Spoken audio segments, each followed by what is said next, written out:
Hello Pisces, welcome to your weekly tarot reading here on Dove and Serpent Tarot. This is for the week of November 27th through December 3rd. Now please like, comment, and subscribe to the channel, especially if this reading resonates with you, and that way you won't miss next week's reading. Okay, so let's just get into it now and see what the message is. What is the energy that's coming through for Pisces? Well, what is that? Six of Swords. All right, interesting. That's kind of a good way to start. We don't start that way too often. Let's lay out the rest of our Dove and Serpent spread. And that is, of course, going to include this mystery card, bonus card, confirmation card. We're not going to look at that until the very end. Okay, so stick around to the end of the video. And hopefully this will tie the reading together, right? Or give us the confirmation that we're looking for, kind of that missing piece of the puzzle here. So looking at some of these cards, we don't have a lot of major arcana. There's one kind of major force that's going on here, which we'll get to in just a moment. But what we see is some court cards. We see a lot of fire, we see a lot of water, we see some air, we see some earth, a little bit of earth, not too much. So it seems like it's fairly balanced, but I feel like there is a lot of decisions coming in your life, right? I feel like there are a lot of plans going on, right? I feel like with the Six of Swords here, it really seems like this week you're trying to bring just 1,000 different things together and unify them. Right? There may be that you have just so many different ideas that you're trying to consolidate them or narrow them down to one thing. And that, that seems logical in terms of, maybe school, maybe a lot of job offers, maybe just a lot of interests, a lot of passions, a lot of things that you want to do with your life. How do you consolidate all of your interests, all of your passions and your loves into one thing, one choice, one career path, one major, one focus of study, something like that. It could be a romantic thing. It could be that you have, many potential people in your life and you're trying to kind of narrow it down of who you really want to spend time with. Okay. I don't see a lot of indication that this is a romantic thing because there aren't really very many cup cards. There's a couple here, but I think they're not really talking about romance particularly, right? I think this is more of, career or schooling, education, something like that. Something with your life path, which, of course, can and may very well indeed involve a romantic partner, okay? But we're not quite there yet, so let's hold off before we go down that road. I think there are a lot of different components here, a lot of factors, a lot of thoughts, a lot of ideas that you're trying to systematize. You're trying to get them all in order. You're trying to put them all down on paper, kind of, and make a nice, organized blueprint of things, okay? And it's kind of a question of how each little component fits in, right? I don't know if that's resonating with you. I'm trying to find a different way to explain this, but I think it's fairly clear. The Six of Swords here, the key word is usually science, right? It's the Lord of Science. And science is, an attempt to organize, so-called facts into a coherent system, right? And I think that kind of is what you're doing this week. You're trying to get organized. You're trying to take all of these different components of your life, of your heart, of your interests, of your spirit, and consolidate them into one, maybe one ethos, maybe one just kind of overall vibe for your life, right? And there's a lot of choices involved. So these two go hand in hand. So the Six of Swords is crossed by the Two of Swords. So this really is about kind of culling the herd a little bit, like narrowing down your choices, narrowing down the different components that are going to make it into the final cut, right? So you may have a million things. You got to kind of narrow it down, right? Maybe this blueprint of yours can only fit, 500 or 200 of these things. So you really have to narrow it down and decide what's going to stay, what's going to go. That's where we get the Two of Swords in here. So there's this effort to narrow things down this week, okay? And I think that's going to be important, because I think trying to fit everything in is going to really overwhelm the system. And I think trying too hard to do that may lead to a bit of inertia, a bit of really just kind of nothing happening, right? Kind of a stagnation, because there's just so many things to try to organize that you're not really taking action on any of them, okay? So I feel like the main theme, I know I've spent already 5 minutes on these 2 cards, but I think this is the important theme for the week, is narrowing down all of these choices or all of these components, all of these various aspects of something that you want to include all of them, but you kind of have to narrow it down, okay? Leave me some comments. Let me know if this is resonating with you, or what you think, if we're onto something here, okay? Now let's get to some of these court cards before we move into the path of the serpent, because there's a lot of court cards on the path of the dove here. The first one is in the recent past. I think this is maybe representing you, because this is a Prince of Cups, a water sign, Pisces, water. You kind of see where I'm going with that, right? So I think this is, maybe this emotional component for you, right? Where you feel so intensely in love with one idea one day, and then the next day you feel so intensely in love with another idea that you want that to be your focus, okay? Could be an idea, could be a person, could be a job, could be a school, a study, a passion, any of these things. But these are all things that you want to include in your final system, in your final plan, in this thing that you're trying to kind of decide on, or you're trying to put together. And it's, I've been there, I've experienced this, where you fall so heavily in love with this one thing, this one study, this one subject of interest, okay? And you think that is going to be the one. But then the next day or the next week, you find something else that you fall madly in love with, and that's what I want to study, that's what I want to do with my life, that's where I want to work, or that's who I want to be with, or whatever it is. So there's a little bit of that going on, I think, and the Prince of Cups is kind of about that. It's where the inner and the outer don't always match, right? They may match for a time, but then inside you start feeling drawn to something else, and then so outwardly you have to shift over to that thing. And so it kind of keeps you moving, right? It keeps you from really being able to narrow things down to one coherent, beautiful, organized system, this blueprint.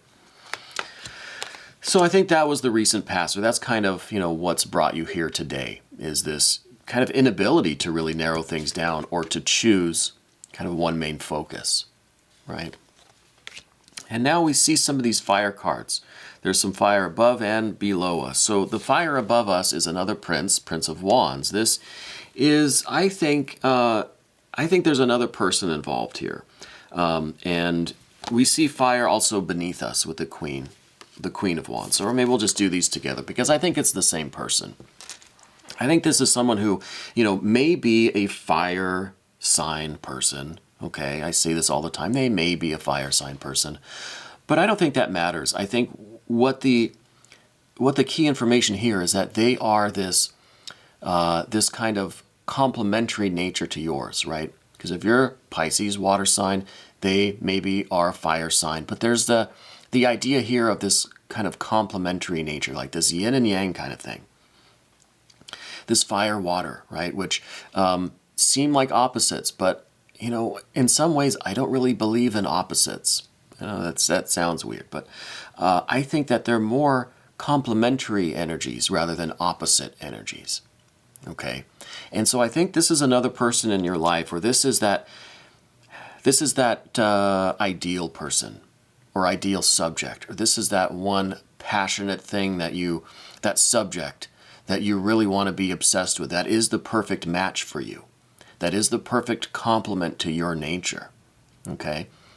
So this is kind of what you're looking for. You're looking for this perfect match, right? And it could be a person, could be a fire sign person. It could be someone whose, personality, their energy, their spirit is just the perfect match for you, right? This could be that employer, that job, that career that's the perfect match for you. This could be that subject of study that is the perfect complement, perfect match for you. And that's what you're looking for. You're looking for something that is going to fulfill your nature, to be that perfect complement, right?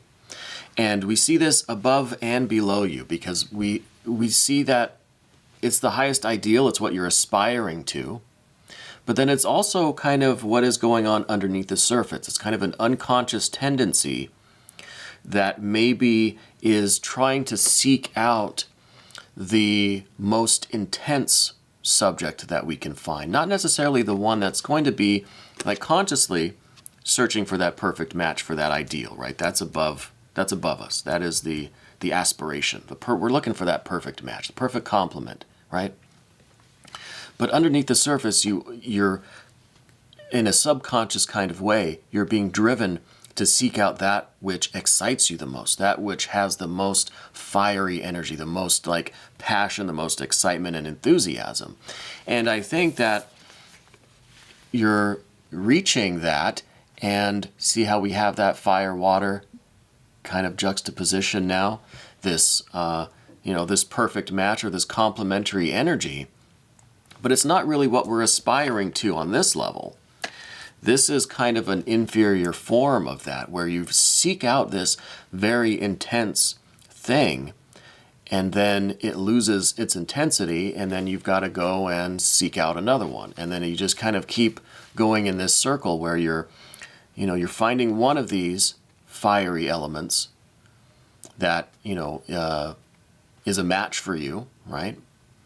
But it's kind of this unconscious drive to always be seeking out that which has this fiery intensity, right? So it's a little bit at odds with what your conscious goal is, to find this perfect match, this perfect complement, what's right, what's meant for you, what is going to be that perfect kind of harmony, So this, like I said, is kind of an inferior form of that, where you're just seeking one intense thing after the other, and then when your heart kind of changes, then you're moving on to the next most intense thing that you can find, right? This is what we were talking about. We're falling in love with one thing, and then the interest wanes a little bit, and then you fall in love with the next thing. And so that, like I've been saying, is what is making it a little bit difficult to really narrow things down and really pick the one thing or the group of things that you can gather together into this plan, into this blueprint, into this coherent system. All right, this life plan that you have. But I think in the immediate future, if you're able to embrace the Two of Swords and narrow things down and, really be discerning and, analytical and eliminating, the kind of the bottom of the pile, the worst candidates, if you're able to do that and make those choices, we have this Nine of Cups in our future, and this is happiness. This is being fulfilled, and really it's going to work out. You're going to get that kind of satisfaction that you're looking for, okay?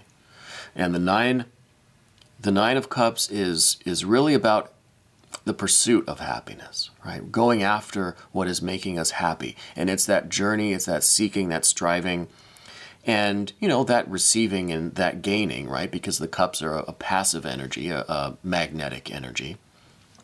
So you're drawing that to you, which is leading to your happiness, which is making you happy, fulfilled, and joyful, and satisfied, right?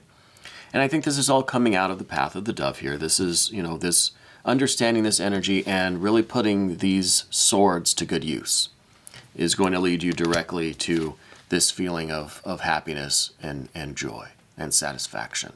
Okay. But let's move over to the path of the Serpent now, because we see some more swords, right? I thought we had the swords kind of taken care of on the path of the dove here, but now your general energy, this is right back where we started, Seven of Swords. You're trying to find that kind of one thing, that main sword, that central sword, right? You're trying to narrow it down.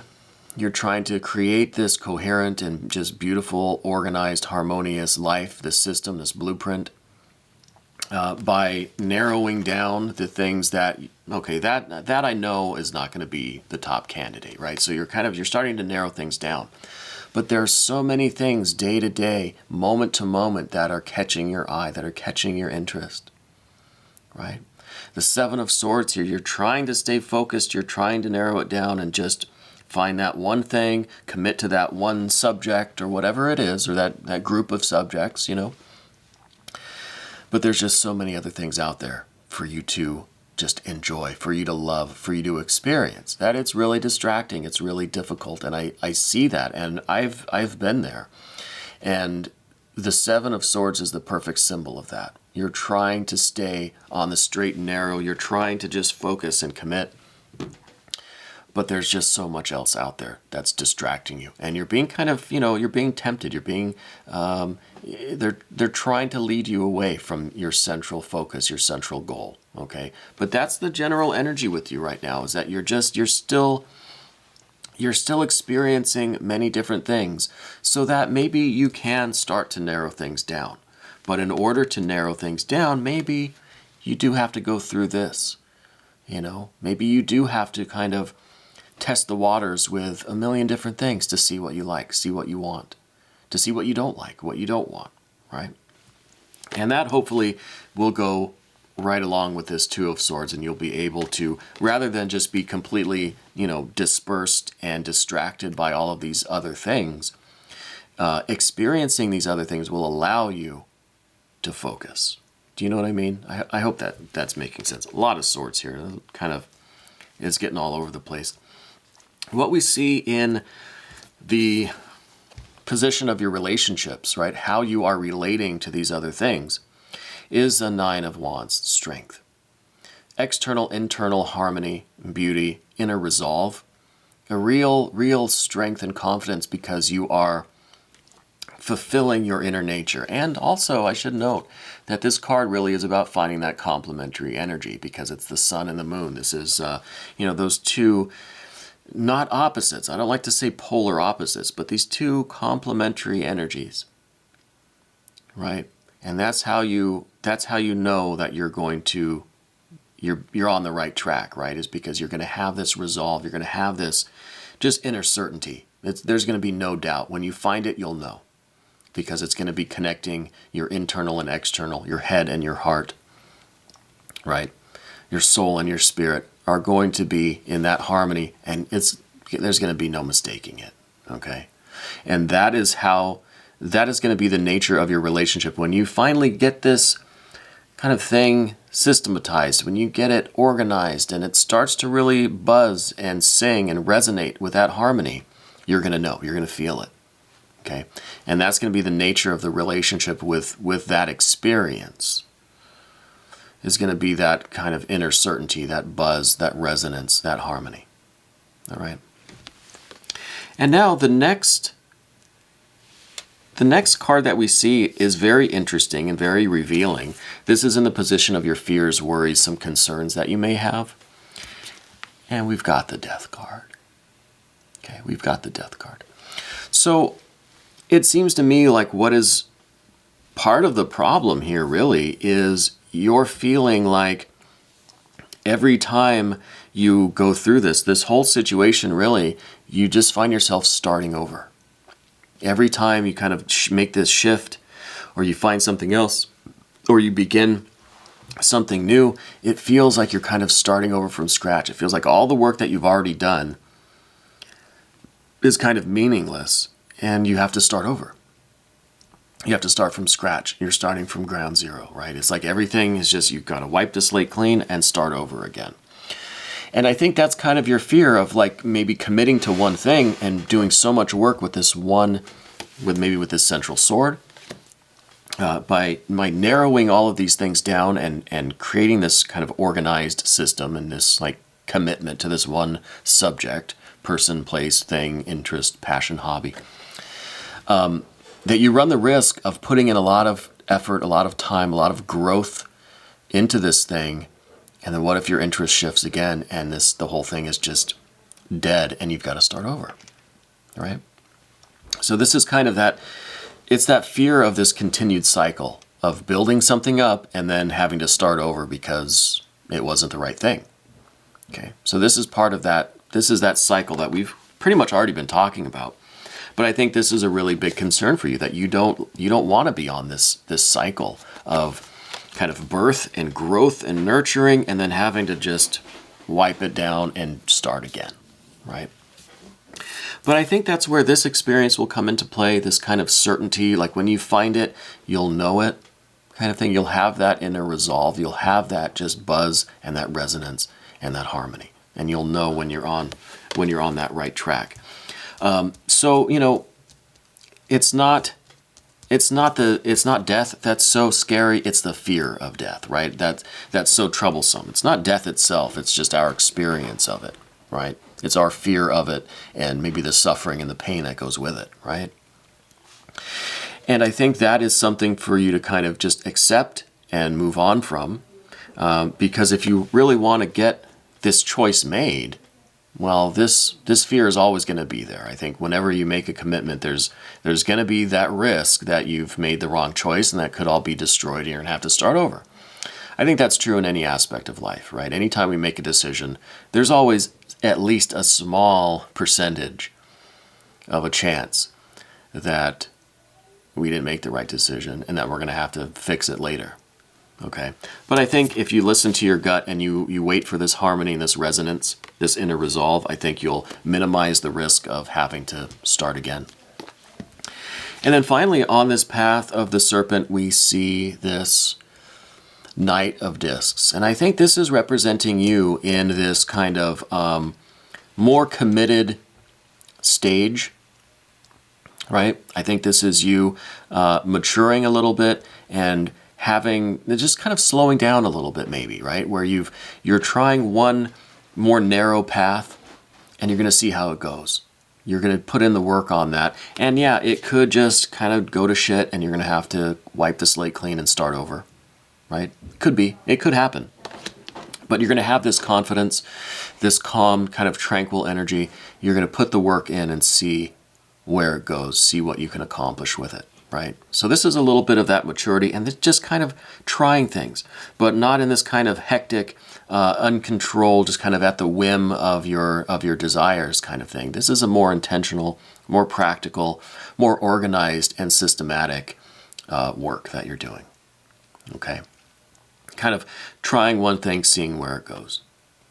But let's look now at this confirmation card, because I'm very curious. Is this going to be the Empress? Is this going to be, maybe a 9 or a 10 of discs, I think would be pretty appropriate now. Maybe even like a 6 of discs. A 6 of Wands would be quite nice, just to complement the 6 of Swords that we started with, right? But let's find out.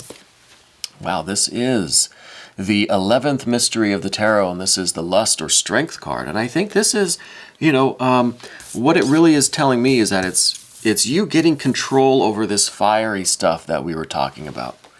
Okay, it's confirming that you have to take charge of this this lust, this passion, this excitement, this interest, this enthusiasm that you have for one thing after the other. Right? That's kind of putting you in this cycle that we were talking about between the fire, the water, the yin, the yang, kind of that sun and moon, right? These complementary energies that are just going round and round and round.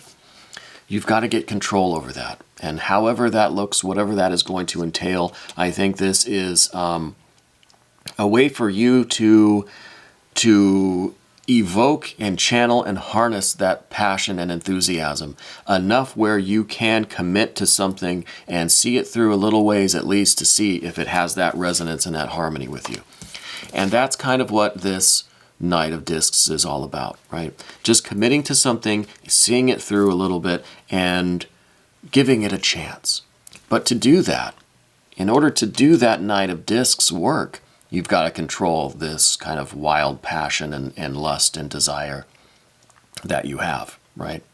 You have to control it enough that you could keep it focused on one thing or set of things, one group of things, for a time, at least long enough to see if it's got that harmony and resonance, okay?